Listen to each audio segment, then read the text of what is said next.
இலக்கை நோக்கி டுவர்ட் த கோல் இந்த நிகழ்ச்சிக்கு உங்களை அன்புடன் வரவேற்கிறோம். Praise the Lord. ஆண்டவராகிய இயேசுவின் இனிய நாமத்தில் உங்கள் யாவருக்கும் அன்பின் வாழ்த்துக்கள். அப்போஸ்தலருடைய நடபடிகள் 16ஆம் அதிகாரம் 26ஆம் வசனம். சடுதியிலே சிறைச்சாலையின் அஸ்திபாரங்கள் அசையும்படியாக பூமி மிகவும் அதிர்ந்தது. உடனே கதவுகள் எல்லாம் திறவுண்டது. எல்லாருடைய கட்டுகளும் கலன்று போயிற்று. அலெக்சாண்டர் தன்னுடைய தகப்பன் பிலிப் என்பவருடைய ஞாபகார்த்தமாக கட்டின சிறைச்சாலை இந்த சிறைச்சாலை. சுமார் 300 ஆண்டுகளாக மிகவும் பாதுகாப்பான ஒரு சிறைச்சாலை என்று பெயர் பெற்ற ஒரு இடம். இந்த இடத்துல தான் பிரபலமான கொலைகாரர்கள், தேச துரோகிகள் இவங்கெல்லாம் இதில் அடைத்து வைக்கப்பட்டிருக்காங்க. ஏன்னா இங்கே அடைத்து வைக்கப்பட்டால் அவங்க அங்கிருந்து எளிதாக என்ன செய்ய முடியாது, தப்பவே முடியாது. அப்படிப்பட்ட ஒரு சிறைச்சாலையில தான் உட்காவலிலே பவுலும் சீலாவும் அவர்கள் கைகளும் கட்டப்பட்டு கால்களும் கட்டப்பட்டு கழுத்தும் தொழுமரத்துல மாட்டப்பட்ட நிலையில அவர்கள் இருந்தபோது நடுராத்திரியில கர்த்தரை துதித்து பாடினார்கள். இந்த அஸ்திபாரங்கள் அசைந்தது, கதவுகள் எல்லாம் திறவுண்டது, எல்லாருடைய கட்டுகளும் கலன்றது. அப்ப பாருங்க, சரித்திரத்துல வரலாற்றுல இப்படி ஒரு சம்பவம் என்ன செஞ்சதில்லை, நடந்ததே இல்லை. புகழ்பெற்ற இந்த சிறைச்சாலையின் கதவு இப்படிலாம் திறந்ததா யாருமே கேள்விப்பட்டதில்லை.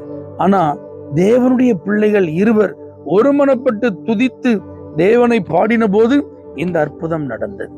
நீங்க எதனால பூட்டப்பட்டிருக்கீங்க? பாரம்பரியங்களினாலேயா, சமுதாய கட்டுகளினாலேயா?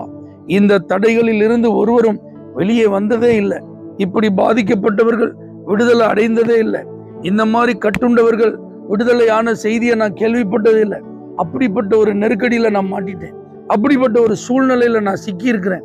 என்னை விடுதலை ஆக்குவதற்கு இனி யாராலும் முடியாது. ஏன்னா அந்த அதிகாரம் அப்படிப்பட்டது, அந்த ஆளுகை அவ்வளவு வல்லமையானது.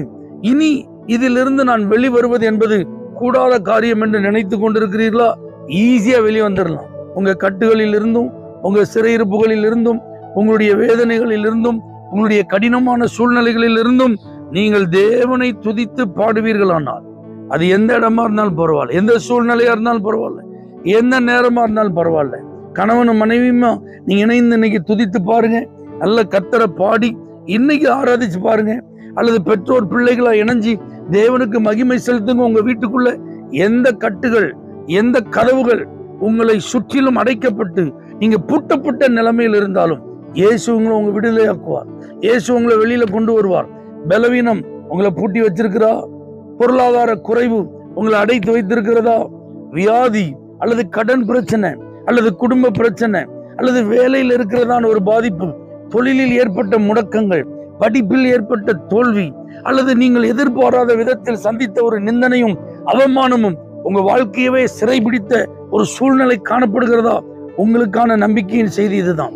நீங்கள் அதிலிருந்து வெளிவருவதற்கு சாவி எங்க இருக்குன்னா தேட வேண்டாம். யார் எனக்காக கதவை திறப்பார்லாம் யோசிக்க வேண்டாம். எப்பொழுது நான் விடுதலை அடைய போகிறேன், எப்படி நான் விடுதலை அடைய போகிறேன்லாம் சிந்தித்து கொண்டிருக்க வேண்டாம். துதிக்க ஆரம்பியுங்கள், பாட ஆரம்பியுங்கள், கர்த்தரை மகிமைப்படுத்த ஆரம்பியுங்கள்.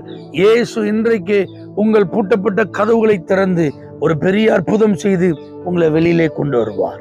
பரிசுத்த பிதாவே, யாரெல்லாம் அடைபட்ட நிலையில் இருக்கிறார்களோ, விடுபட முடியாது என்ற நம்பிக்கை ஆண்டவரை இழந்த நிலையில் இருக்கிறார்களோ, அவர்கள் எல்லாரும் இன்றைக்கு துதித்து பாடி இந்த நிரந்தர விடுதலையை பெற்றுக் கொள்வார்களாக. இயேசுவின் நாமத்தில் பிதாவே, ஆமென். For prayer contact Pastor J. Kumar, El Shaddai Ministries, 9500252586, Surandai.